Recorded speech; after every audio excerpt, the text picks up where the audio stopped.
Hello ছোট্ট বন্ধুরা, আজকে আমরা শিখব বাংলা স্বরবর্ণ। বাংলা স্বরবর্ণ মোট 11টি। চলো তাহলে আমরা স্বরবর্ণ শিখি।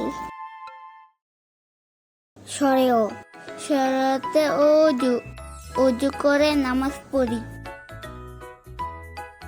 স্বরেয়া স্বরেয়াতে আমটি আমি খাবো পেরে।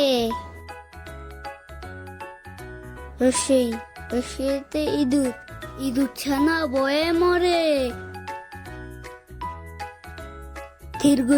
দীর্ঘইতে ঈগল হলো পাখির রাজা। রসাউতে উটকে মোটর জাহাজ বলে।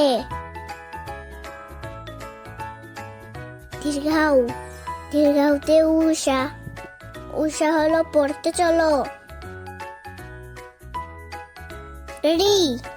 ঋতে ঋতু ষড়ঋতুর বাংলাদেশ। এতে একুশের ফেব্রুয়ারি আমরা কি তা বলতে পারি? ওইতে ঐরাবত চলে ধীরে ধীরে। ওতে ওজন করি সঠিক করে। ওতে ওষুধ খেলে অসুখ সারে।